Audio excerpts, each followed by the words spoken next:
Lewis Hart here with the Ring Magazine, fresh off of a win, David Benavidez against Anthony Yarde. John, just sum up to me the thoughts and feelings, how you feel after first stoppage at 175 pounds as well. Yeah, I feel really good, man. I feel really happy I got my first stoppage. I feel happy that I silenced all the critics saying that I couldn't get a stoppage. You know, this guy had a great performance against two of the top fighters at light heavyweight. You know, he fought Sergey Kovalev years ago, but Sergey Kovalev is a legend at light heavyweight. Fought Benavidez, and he gave both of them a hell of a fight.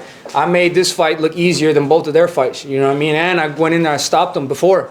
So, I mean, I think it was a great performance on my part.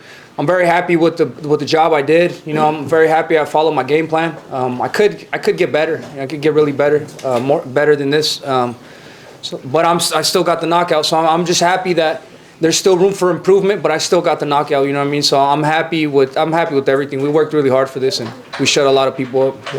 For yourself, David, what does it feel like when you see your opponents, when you see yourself, I guess, getting on top of your opponents in the ring and you see them start to wilt? For your mentality, what does it feel like when you do start to see sort of them fading and you coming on top? You know, the past two fights, I've seen my past opponents fade, but I didn't stop them.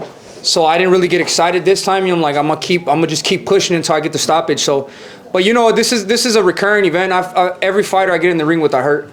So it's just for me to follow the game plan, make sure, you know, I work behind my jab, and as you guys can see, I worked behind the jab this whole fight, and I got the stoppage. So I know exactly what I could do. That's why I'm so confident in other people I call out, because I know what I could do. I've been doing this since I was 14 years old when I was sparring with world champions in the gym.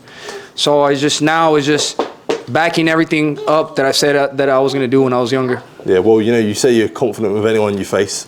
Confident going up to cruiserweight and facing Zurdo Ramirez? I'm confident with him too. You know, I used to work with him a lot, and I'm confident with, you know, I know exactly what I did with him. And but you know, I'm not going to take it easy. I'm not going to overlook him. He's a great fighter. He's a great champion. But I want to achieve greatness, and the only way I do that is pushing myself to the limit. Why do you prefer that fight over like a Bivol then? There's no. You guys.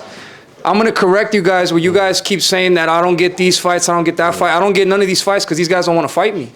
If I would have had those fights available, I would have took that fight. The fight with Bivol, I was trying to fight Bivol for this fight. He didn't want to take the fight. I was, you know what I mean, with all these guys. That's why, like, I don't like people disrespecting me, saying that, oh, I'm talking all this shit, but I'm not taking the fights with these guys. These guys I wasn't disrespecting. No. It's I'm talking about other people. You know what I mean? Stuff that I see on the internet. These people, they don't want to take the fight with me. If they wanted to take the fight with me, that's the fight would have been having. You know what I mean? So, I'm taking every big opportunity I could take. You know what I mean? It's been evident that I've been wanting to get the biggest fights, and they haven't been happening. Not on my end, on the other end of the other fighters. So whatever a big opportunity I see that we can make, we're going to make that happen. Yeah, brilliant. David, well on the win tonight. Appreciate the time as always. Thank you, bro.